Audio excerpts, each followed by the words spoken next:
Let's return to Brexit and those policy papers that we're expecting from the government in the next hour. Specifically, we are expecting some more detail about the so-called transitional customs arrangement with the European Union after we leave the bloc. Joining us to talk about what we might see from Westminster is the former UKIP leader and former MEP Nigel Farage. Mr Farage, thanks for your time. So, looks like, from what we're hearing, we're going to have this transitional arrangement, and it's been consulted with business, who say that they're quite pleased with this.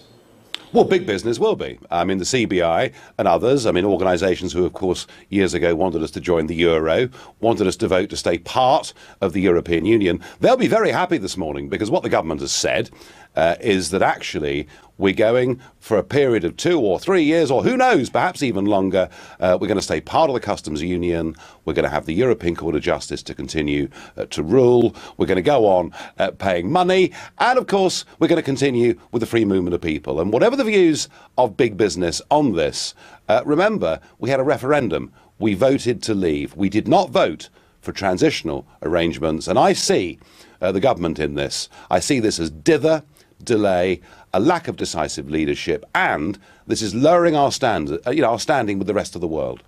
But if they are gathering opinion from the world of business, which they were criticised originally not for doing, and they're taking into account the hit our economy could take, and they've put a time limit on it, David Davis has said it will be no further than the next election, is it not worth doing rather than taking that hit if they've been told that? Why would I believe that it won't go beyond the next election when I was told a few months ago it wouldn't go beyond the end of the Article 50 process? So I don't take that credibly at all. And if, as I say, if we'd listened to the voice of business, big business, we'd have joined the euro. Big business, the Goldman Sachs and co. lost the referendum. And it is now the democratic duty of this government to enact the will of the people. And they're showing today they simply want to kick this into the long grass. And the worry for me is this. America, for example, very, very keen under the Trump presidency to sign a trade deal with the UK.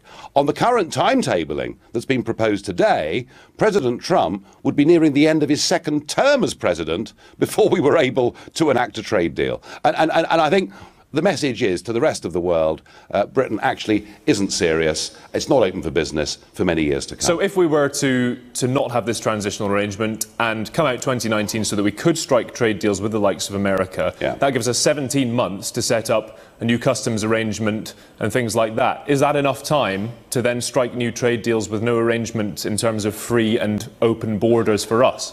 Well, it's certainly a better opportunity than what's being proposed today. Look, ultimately, it's worth remembering that the EU is a big export market for us. Yes, we sell them about £230 billion of the goods every year, but remember, they sell us £290 billion worth of goods every single year. And business, whether it's BMW or Siemens or whoever it may be, would insist that the European Commission and the UK sorted out some sensible customs arrangements. After all, most of our business conducted today is done with the non-EU world. We manage there. I'm sure we can do it with our next-door neighbours. So you're advocating, after what you've seen today, out of the customs union, out of the single market, no transitional deal as of that date in March 2019? No, I think what you do, or what you should do, is say to the European Commission, look, we have got to sort this out by the end of 2019, and it's in your interest and our interest to do this, because if you don't do this, your own businesses will start screaming at you and your own politicians. And 2 years should have been plenty. And I think today what the government has done is to show the most enormous weakness. And those people in Brussels today who are not sitting on sunny beaches in the Mediterranean will be, having a good glass of champagne at lunchtime today. Today is a big victory for the European Commission. So it sounds like you don't think David Davis is doing a very good job at all. According to his ex-chief of staff, he had you on speed dial recently. Well, I think David Davis finds himself in the middle of a party that is split, absolutely riven asunder on this issue. And I think what you're seeing now is government policy on Brexit that is more about the unity of the Conservative Party than what is good for the country or honouring the referendum result. Have you been speaking to this Brexit secretary, though, at all? I haven't recently, no.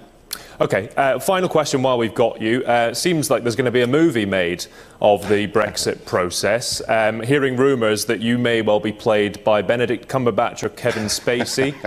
Who out of those two is most suited to play you, Mr Farage?